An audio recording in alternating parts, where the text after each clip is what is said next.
नमस्कार विद्यार्थी मित्रांनो. आजचा third lecture word numerical linear equation थेअरीवरचा आपण पाहतोय. तर यामध्ये आपल्याला ट्रेनवर बेस क्वेश्चन दिलेला आहे. कशावर बेस क्वेश्चन दिलेला आहे? ट्रेनवर बेस क्वेश्चन दिलेला आहे. तर यामध्ये ट्रेनवरचा क्वेश्चन आता थर्ड चॅप्टर आणि फोर्थ चॅप्टरला समजायचं कसं किंवा ओळखायचं कसं. थर्ड चॅप्टर म्हणजे लिनिअर इक्वेशन थेअरीबल्स म्हणजे लिनियर सीबीएसईचा third chapter linear equation in two variable in two variable in two variable in two variable in two variable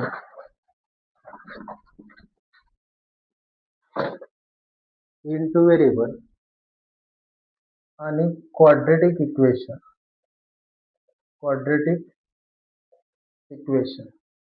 या दोन चॅप्टर मध्ये समजायचं कसं. तुम्हाला डिस्टीव्ही दिलेलं असेल. डिस्टीव्ही म्हणजे डिस्टन्स टाइम आणि स्पीड. याच्यामध्ये दिलेलं असतात बेटा दोन कंडिशन, टू कंडिशन आणि टू कंपॅरिझन दिलेले असतात. जर त्याची कंडिशन टू कंपॅरिझन म्हणजे काय, टायमिंग प्लस केला, टायमिंग जर वाढत असेल तर स्पीड कमी होत असेल अशी एक कंडिशन दिलेली असते. इतर टायमिंग कमी करतात आणि स्पीड वाढवतात. असे दोन कंडिशन काय ते दिलेले असतात. आणि क्वाड्रेटिक इक्वेशन मध्ये एक कंडिशन दिलेली असते. सिंपल आहे. पण कंडिशन जर दोन असतील तर लिनिअर इक्वेशन व्हेरिएबलचा क्वेश्चन, क्वाड्रेटिक जर असेल तर एक कंडिशन. आता आपण सॉल्व्ह करूयात नेमकं काय दिलंय क्वेश्चन मध्ये.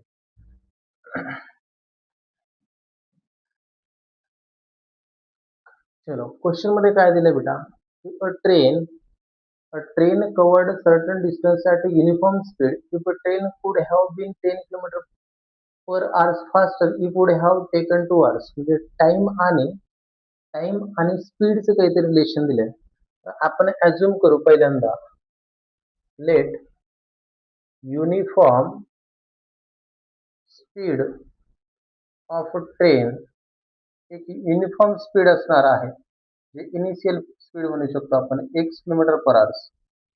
पुढं काय म्हटलं त्यांनी, टाइम रिक्वायर किती असणार बेटा, टाइम रिक्वायर असणारे y आवर्स. किती? y hours. मग टोटल डिस्टन्स किती करतात ते, टोटल डिस्टन्स म्हणजे स्पीड इंटू टाइम. डिस्टन्सचा फॉर्म्युला माहिती आहे, speed into time, x into y kilometre एवढे गेलेले. This is a initial condition, this is a primary condition. आता कंडिशन फर्स्ट आणि सेकंड आपण अप्लाय करू. फर्स्ट आणि सेकंड कंडिशन आपण अप्लाय करू. इथं कंडिशन नंबर आपण लिहूयात according to condition first. Condition first काय म्हणतात ते, इफ म्हणजे कंडिशन स्टार्ट झाली, ट्रेन कुड हॅव बीन 10 किलोमीटर फास्ट म्हणजे जास्त वाढवली स्पीड. म्हणजे न्यू स्पीड किती आली इथली, आता न्यू स्पीड किती असणार आहे, स्पीड ऑफ ट्रेन किती असणार इथं, स्पीड ऑफ ट्रेन पहिल्या कंडिशनला स्पीड ऑफ ट्रेन कितीने वाढली, 10 ने. ते x plus 10 kilometre per hour. Speed वाढल्यानंतर टायमिंग कमी होणार आहे. आता ते काय म्हणतात, it would have taken 2 hours less म्हणजे कमी होणार. मग टाइम किती असेल इथं, time is equal to 2 hours कमी होत आहेत म्हणजे किती, पहिले किती लागत होते, y hours लागत होते, आता किती आलं, y मायनस 2 hours. पण इथला जो डिस्टन्स आहे, डिस्टन्स म्हणजे काय रे बेटा, डिस्टन्सचा formula speed into time. Speed किती आहे, x plus 10 into y minus 2. आता हे समजून घ्यायला हवं. आता लक्ष द्या की हे आलं कसं सर, हे तुमची स्पीड आहे. स्पीड इंटू टाइम जर केलं तर डिस्टन्स येतं. डिस्टन्सचा फॉर्म्युला लक्षात ठेवायचा, d is equal to t, time आणि तुमचं स्पीड. मग हा स्पीड झाला, हा टाइम झाला, दोघांचा आपण मल्टिप्लाय घेतला. आता प्रश्न असा आहे की डिस्टन्स काही बदललेलं नाही बाबा, डिस्टन्स बदललेला नाही. इथून इथपर्यंतचा डिस्टन्स जो आहे तो x इंटू y आहे. मग पहिल्या कंडिशन मध्ये काय म्हणतात, x मायनस म्हणजे किती, वाढवलं आपण, 10 नी स्पीड वाढवली आणि त्याला लागलेलं टायमिंग 2 कमी तास लागलेत. या दोघांना जो डिस्टन्स आपण कव्हर करतो ह्या स्पीड आणि टायमिंग, एवढा डिस्टन्स म्हणजे एक्स वाय असणार आहे. डिस्टन्स बदलणार नाही. Distance never be change. Distance x Y आहे तेवढंच आहे हे समजून घ्या. हे एक्स प्लस 10 आणि वाय मायनस 2, एक्स प्लस 10 आणि वाय मायनस 2 जे आहे या दोघांचं मल्टिप्लाय म्हणजेच x minus x into Y एवढा आहे. X plus 10 into Y minus 2. X plus 10 म्हणजे काय आहे? स्पीड आहे. वाय मायनस 2 म्हणजे टाइम आहे. स्पीड इंटू टाइम म्हणजे डिस्टन्स आहे. डिस्टन्स किती आहे तुमच्याकडे? एक्स इंटू वाय एवढा आहे. मग अकॉर्डिंग टू कंडिशन नुसार किती झालं आहे? X plus 10 y minus 2 is equal to x y. चला याचं मल्टिप्लाय करू. एक्स सोबत वाय मायनस 2 चं प्लस 10 सोबत वाय मायनस 2 चं is equal to x y. आता एक्स इंटू वाय किती झालं बेटा? एक्स वाय झालं. 2 into x 2x plus 10y minus 10 into 2 20 is equal to x y. चला हा एक्स वाय इकडे घेऊन येतो. मायनस झाला. Minus 2x plus 10y minus 20 is equal to 0. हे झालं गायब. 2x plus 10y plus 10y is equal to minus 20 plus 20. 2 च्या टेबलमध्ये 10 पण येतं आणि 20 पण येतं. म्हणून डिवाइड बाय किती करतो? Divide by 2. 2 ने जर डिवाइड केलं मायनस एक्स प्लस 2 फायचा 10 आणि 2 10 जा 20. हा झाला इक्वेशन नंबर फर्स्ट. आता कंडिशन चेंज करू. कंडिशन दुसऱ्यानुसार. कंडिशन दुसऱ्यामध्ये काय म्हणतात? According to condition second condition कुठून स्टार्ट झाली बाबा? इथं इफ पासून. तर ट्रेन वेअर स्लोअर म्हणजे कमी झाली स्पीड. स्पीड किती? 10 ने कमी झाली. म्हणजे आता स्पीड किती झाली? दुसऱ्या कंडिशन स्पीड ऑफ ट्रेन किती असेल? स्पीड ऑफ ट्रेन किती असेल? एक्स मायनस 10 किलोमीटर पर आवर झालं. त्याच्यानंतर टाइम रिक्वायर किती लागला? टाइम रिक्वायर म्हणजे टाइम वाढलेला असेल. आता टाइम किती वाढला? It would have taken 3 hours मोर म्हणजे जास्त लागले. पहिले किती तास लागत होते? वाय प्लस 2 वाय प्लस 3 तास ना. Y plus 3 hours. इथे लक्ष द्या की कंडिशन इकडे स्पीड कमी करतात, टायमिंग वाढवतात, पण डिस्टन्स तोच राहणार आहे. तिथे यांचेच रेफरन्स बघायचे. याच्यामध्ये डिस्टन्स आपण कमी स्पीड कमी केली, डिस्टन्स वाढवला आणि हा डिस्टन्स आहे तेवढाच आहे. मग इथला डिस्टन्स किती येईल? डिस्टन्स इज इक्वल टू किती झालं? Speed into time. Speed into time. But आपल्याकडे डिस्टन्स किती आहे? सुरुवातीचा आहे तेवढंच आहे. डिस्टन्स नाही बदलला. X y is equal to x in bracket y plus 3 minus 10 in bracket y plus 3.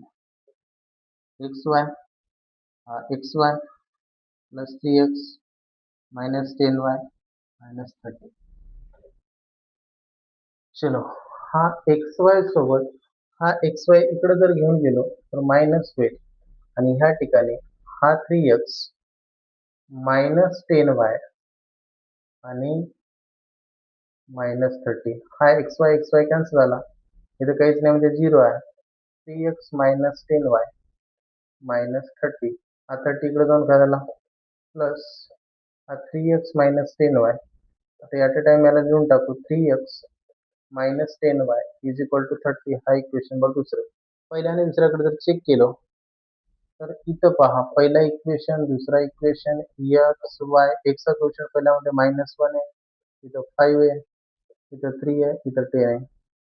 Simplify करत काय करू शकता? एक तर तुम्ही याला 3 ने मल्टिप्लाय करा किंवा 5 ने करा. आपण 3 ने केलं तरी चालेल. Multiply equation number 1/3. जर सीबीएसईची बोर्डची असेल तर तुम्ही सबस्टिट्यूशन मेथडने पण सॉल्व्ह करू शकता.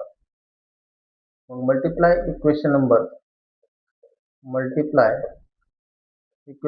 1 बाय आपण 3 ने घेतलं. 3 म्हणजे किती झालं? 3x प्लस 3 5 जा 15y इज इक्वल टू हे झाले 30. हा इक्वेशन नंबर 3 झाला. पहिल्याला कट करू. आता हा 3x प्लस हे मायनस आहे, कट आहे. कट आहे म्हणजे ऑलरेडी मेल फिमेल आले. प्लस आणि मायनस. प्लस म्हणजे मेल आणि मायनस म्हणजे फिमेल असं म्हटलं होतं. मग ॲडिंग इक्वेशन 2 and 3 मग किती झालं बेटा? 2 मध्ये किती असणार आहे? 2 किती आहे? 3x minus 10y is equal to 30 हा इक्वेशन नंबर झाला दुसरं. आणि हा 3x plus 15y is equal to 30 हा तिसरं इक्वेशन झालं. हॅडिंग केल्यामुळे cancel. 15 minus 10 5y 30 plus 30 60 y is equal to 60 divide by 5 y is equal to 5 1 जा 5 5 2 जा म्हणजे 12 तास लागले. किती तास लागले? 12. आता आपण थोडस काय करूयात या ठिकाणी हे रब करून टाकू. आपण हे रब करून टाकू. एवढं रब करतो. आता हे आपण 1 2 3 इक्वेशन पैकी कुठे पुट केलं तर चालेल. y is equal to 12 in equation number. आता आपण मे बी पहिलं इक्वेशन रद्द केलं, दुसऱ्यामध्ये कुठं करून टाकू. दुसरा कोणता आहे? 3x minus 10y is equal to 30. चला 3x minus 10 into 12 is equal to किती झाले? 30 झाले. हे 3x हे झाले 120 इज इक्वल टू 30. 3x हे 120 मायनस झाला प्लस 3x किती झाला? 150. x is equal to 150 upon 3. x is equal to 50 kilometre per hours. Kilometre per hours. आता इथे स्पीड आणि टायमिंग मध्ये सांगितलंय. टोटल डिस्टन्स जर पकडलं तर 12 इंटू 560 म्हणजे 600 येत आहे. आता 600 येतं का ते क्रॉस व्हेरीफाय कुठेतरी करून टाकू. जर समजा या ठिकाणी 10 नी स्पीड वाढवली म्हणजे किती झालं? पहिल्या कंडिशन मध्ये 10 नी स्पीड, पहिली सुरुवातीची स्पीड 50 आहे आणि टायमिंग तुम्हाला लागलेलं 12 तास आहे. टोटल डिस्टन्स 600 दोघांचं मल्टिप्लाय म्हणजे या ठिकाणी पहा x बरोबर किती आहे? 50 आहे. y बरोबर किती आहे? 12 आहे. x इंटू y दोघांचं मल्टिप्लाय किती आहे? 600. आता हे येतं का? पहिल्या कंडिशननुसार स्पीड 10 ने वाढली. 10 ने स्पीड वाढलं म्हणजे किती झालं? हे 60 झालं. आणि टायमिंग किती झाला? 2 ने कमी झाला म्हणजे 10 झाला. 60 इंटू 10 जर केलं 600 म्हणजे आपला आन्सर करेक्ट आहे. शेवटी इथं स्टेटमेंट यायला विसरायचं नाही. द डिस्टन्स काढून टाकू. डिस्टन्स कवर्ड बाय किंवा uniform speed of train. Uniform speed of train x is equal to 50 km per hour. Time taken by train is y is equal to 12 hours. Total distance x into y किती झालं आहे? 600 kilometre. चलो या ठिकाणी झालं. चला आता हा 2 पर्सन वरचा क्वेश्चन आहे. काय नेमकं पहिल्यांदा आपण समरी समजून घेऊ. काय सांगितलंय? 2 क्वेश्चन्स मध्ये काय सांगितलंय? लक्ष द्या या ठिकाणी. समजा या ठिकाणी A ह्यापासून B पर्यंत डिस्टन्स आहे 16 किलोमीटर. किती आहे? 16 किलोमीटर. 2 पीपल्स आहेत म्हणजे A पीपल आणि B पीपल असं म्हणू. नाव न घेता A आणि B म्हणू. आता लक्षात द्या की ते केव्हा भेटतील? जर A तिकडेच निघून गेला, हा इकडे जर लेफ्टला निघून गेला, हा राईटला निघून गेला, केव्हाच भेटणार नाही ते दोघं भेटणार नाही. त्या केसमध्ये क्वेश्चन विचारणारच नाहीत. आता लक्ष द्या, हा इकडे यायला लागलाय, हा एक इकडे यायला लागलाय. अदरवाईज दोन्हीपैकी एकाची स्पीड जास्त असणार आहे. लक्षात ठेवा, दोघांपैकी एकाची स्पीड जास्त असणार आहे. दोघांची स्पीड सेम नसणार आहे. ए ला आपण कन्सिडर केलं, ए हा बी कडे चाललाय, बी हा ए कडे चाललाय. अशा कंडिशनला म्हणतात बाबा की opposite speed, opposite direction sorry. आणि जर समजा ए बी कडेच चाललाय आणि बी असं पळून गेला बाबा, दूर पळून गेला, तिथं कुठेतरी भेट होणार आहे. कळलं का? असे 2 कंडिशन दिलेले आहेत. आता आपण व्यवस्थित समजून घेऊ. पहिल्यांदा आपण त्यांची स्पीड कन्सिडरेशन करू. ते लोक कोण आहेत? 2 लोक म्हणजे आपण कन्सिडरेशन करू. लेट. आता मला सांगा, 2 peoples are 16 kilometre on the straight road. They start walking at the same time. If they walks toward the each other with the different speed म्हणजे वेगळ्या स्पीड आहेत. म्हणून मी करतो speed of A person. A पर्सनची speed किती आहे? x kilometre per hours. आणि स्पीड ऑफ बी पर्सन किती आहे? y kilometre per hours. इथपर्यंत क्लिअर झालं. त्याच्यानंतर त्याचं पुढं काय म्हणणं आहे? दे will meet in the 2 hours. म्हणजे हा सुद्धा 2 तास चालतोय, हा सुद्धा 2 तास चालतोय. म्हणजे टायमिंग आहे, स्पीड आहे, डिस्टन्स मिळेल की नाही? मग मला सांगा, या ठिकाणी इनिशियल कंडिशनमध्ये 2 तास they walk they walk they walk toward each other they walk toward towards each other other with different speed आणि मीट किती आहेत? Each other with each other and and meet to each other is equal to 2 hours. 2 तास हा पण चालतो, हा पण चालतोय. मग मला सांगा 2 तास जर चालत असेल बेटा, तर मला सांगा डिस टीव्हीचा फॉर्म्युला आहे distance is equal to TV. मी मुद्दामून डिस टीव्ही रीडिंग करणार आहे. आता मला सांगा टायमिंग 2 तास आहे, स्पीड एक्स आहे, म्हणजे 2x एवढा डिस्टन्स हा कव्हर करेल. आणि मला सांगा पहिल्या कंडिशननुसार according to according to condition first condition first काय म्हणतंय? 2 तास ते चालतंय, हा पण 2 तास चालतोय. हे बदलणार नाही, एक्स वाय बदलणार नाही. हा बदलेल. आता तुला जर हे कळत नसेल तर काय करू? इथं आपण काय करू? They meet to each other. They walk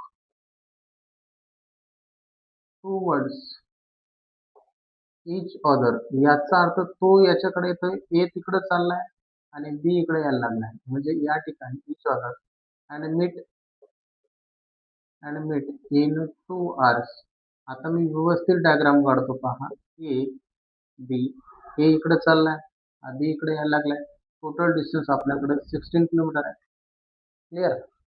आता मला सांगा या ठिकाणी हा एक्सच्या स्पीडने चाललाय, हा वायच्या स्पीडने चाललाय. हा किती तास चालला? हे झालं तुमचं स्पीड. काय झालं? स्पीड. याचा टायमिंग किती आहे? 2 आवर्स. हे एक्स किलोमीटर पर आवर्स. आणि ह्याची स्पीड किती आहे बेटा? Y kilometre per hours. आणि याचा टायमिंग किती आहे? 2 आवर्स. मग डिस्टन्स किती झाला इथला? 2x T into V T V. आणि इथला डिस्टन्स किती झाला? 2 इंटू वाय. यांनी किती डिस्टन्स केलं? 2x. याने डिस्टन्स किती केलं? 2y. दोघांचं ऍडिशन, कारण की दोघं एकत्र यायला लागले इथून इथपर्यंत, दोघं एकमेकांकडे येत आहेत. म्हणजे दोघांचं डिस्टन्सचे ऍडिशन, किती व्हायला पाहिजे? 16 व्हायला पाहिजे. म्हणजे 2x plus 2y is equal to 16. आता दोन्ही डिवाइड होतं, डिवाइड बाय 2, म्हणजे हे x plus y is equal to 2 8 जा 16. हा इक्वेशन नंबर पहिला झाला. हे ऍडिशन का केलं? कारण की दोघं एकीकडे यायला लागतात, म्हणजे ऍडिशन होणार. पुढे पहा. According to condition second according to condition second काय कंडिशन म्हणते? They will meet in 2 hours had they walks same direction म्हणजे काय? दे वॉक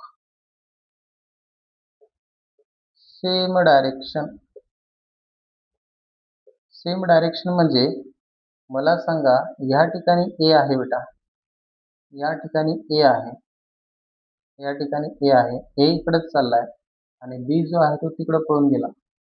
काहीतरी असेल त्याची अडचण बिचारायची, असं पळून गेला दुसरीकडे. म्हणजे सारख्या दिशेने चाललेत. आता मला सांगा हा ऑलरेडी 16 किलोमीटर आहे, पण मला सांगा हे केव्हा भेटतात? किती तासात भेटतात? 8 तासामध्ये. कारण की हा पुढे पुढे जात चाललाय, हा पाठीमागून त्याच्या चाललाय, एकत्र भेटणार. इथे एकत्र होते म्हणून लवकर भेटले. आता 8 तास लागतात, म्हणजे किती? आता मला सांगा इथे बी झालेलं होतं. They meet to each other in 8 hours. आता व्यवस्थित डायग्राम समजून घेऊ. आता मला सांगा या ठिकाणी ए आहे, या ठिकाणी बी आहे. ए कोणत्या स्पीडने चाललाय?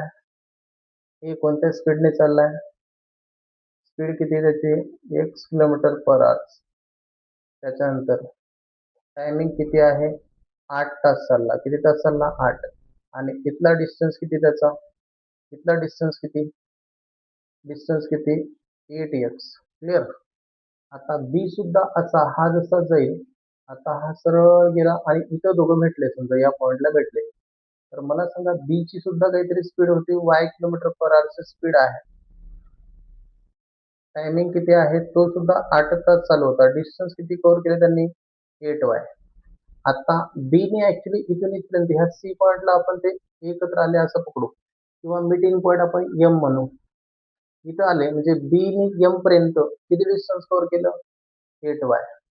ए टू बी पर्यंत किती आहे 16 किलोमीटर आणि टोटल डिस्टन्स किती किती कव्हर केलं कोणी ए ने कुठं गेला ए पासून ते एम पर्यंत गेला म्हणजे 8x गेला.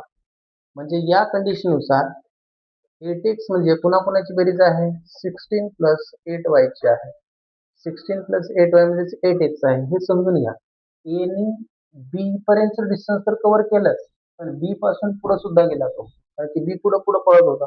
टोटल किती डिस्टन्स झाला 8x. 8x म्हणजे किती 16 प्लस 8y. हा 8y इकडे घेऊन येतो. 8x minus 8y is equal to 16 divide by किती 8 डिवाइड बाय 8 हे झालं x हे झालं y. 8 टू जा 16 हा दुसरा इक्वेशन. याच्याकडे आणि याच्याकडे जर पाहिलं तर y y कॅन्सल होतं ऍडिशन केल्यावर कारण की इथं प्लस आहे इथं मायनस. प्लसचं मेल मायनसचं फिमेल जोडी जमेल काय झालं ऍडिशन करावं लागेल. मग आपण करूयात ऍडिंग इक्वेशन 1 and 2. मग काय होणार x plus y is equal to 8 x minus y is equal to 2 हा इक्वेशन नंबर 1 हा इक्वेशन नंबर 2. ऍडिशन केलं हे गायब झालं हे झालं 2x बरोबर 8 plus 2 10 x is equal to 10 by 2 x is equal to किती आलं 5 किलोमीटर पर आवर्स. एकाची स्पीड मिळालेली आहे. आता एक्सच्या स्पीडने चाललाय म्हणजे याची स्पीड 100% कमी असायला पाहिजे कारण की हा याच्या पाठीमागे पळतोय बीच्या पाठीमागे बीला पकडतोय म्हणजे ए ची स्पीड तुम्ही लक्षात ठेवा. ए म्हणजे पोलीस आणि बी म्हणजे चोर आहे असं लक्षात ठेवा. आता मला सांगा पोलिसाची थोडीशी स्पीड जास्त पाहिजे कारण की हा ऑलरेडी याच्या समोर 16 किलोमीटर पळून गेलाय. नंतर हे स्टार्ट झाल्यानंतर हा सुद्धा स्टार्ट होणार आहे. दोघात फरक 16 किलोमीटरचा आहे. तर थोडीशी स्पीड याची जास्त पाहिजे मग येणारी स्पीड वायची स्पीड कमी असायला पाहिजे. आता आपण इथं करू हे रब करून टाकतो. हे रब करून टाकतो. आता काय झालंय लक्ष झालं put put x is equal to 10 नाही सॉरी 5 आहे 5 इन इक्वेशन नंबर 1 मध्ये 1 काय दिलंय x plus y is equal to 8 x plus x value किती आहे 5 आहे plus y is equal to 8 y is equal to 8 minus 5 y is equal to 3 kilometre per hours. इथे लिहून टाकायचं therefore speed of a person x is equal to 5 kilometre per hours आणि speed of b person y is equal to 3 kilometre per hours. Cross verify करू शकत असाल तर करू शकता. पहिल्या कंडिशन मध्ये म्हटलं होतं पहिल्या कंडिशन मध्ये काय म्हटलं होतं किंवा दुसऱ्या कंडिशन मध्ये टोटल किती झाला 8 into x 8 into x value किती 3 5 आहे ना 8 5 जा 40 म्हणजे इथं 8 3 जा 24 आणि 16 जर या दोघांची ऍडिशन 40 येतं. आपलं क्वेश्चन व्यवस्थित करेक्शन झालेलं आहे. कळलं क्लिअर काय डाऊट मनामध्ये चलो बेटा. आता हा क्वेश्चन काय दिलाय man travel 600 kilometre partly by the train and partly by the car. याचा अर्थ टोटल डिस्टन्स आहे 600 किलोमीटर. त्याच्यापैकी काही डिस्टन्स तो समजा अर्ध्यापर्यंत असं सरळच पकडू ना नाही तर पुन्हा कन्फ्युजन होईल. इथपर्यंत ट्रेन गेला आणि पुढे कारने गेला तर ट्रेनने किती डिस्टन्स गेलं आणि कारने किती डिस्टन्स गेलं हे काही फिक्स किंवा पुढे कळेल आपल्याला काय. आता इथे लक्ष द्या की काय विचारलं याच्यावरून तुम्हाला सॉल्व्ह करता आलं पाहिजे. Find the speed of train म्हणजे स्पीड ऑफ ट्रेनला एक्स पकडू आणि स्पीड ऑफ कारला आपण पकडू वाय. इथे लक्ष द्या the speed of train is equal to X kilometre per hour आणि the speed of car Y kilometre per hour. आता लक्ष द्या कंडिशन पहिल्यामध्ये म्हणतंय का ते अकॉर्डिंग टू कंडिशन फर्स्ट मध्ये काय म्हणायला लागलं बेटा ते काय म्हणतंय man travel 6 kilometre partly by the train and partly by the car. It takes 6 in 6 hours 30 minutes, but she travels to 100 kilometer by train and race by car. It takes half an hour longer, faster than. आता लक्ष द्या इथं काय म्हटलं रे बाबांनो? काय म्हटलंय? या ठिकाणी या ठिकाणी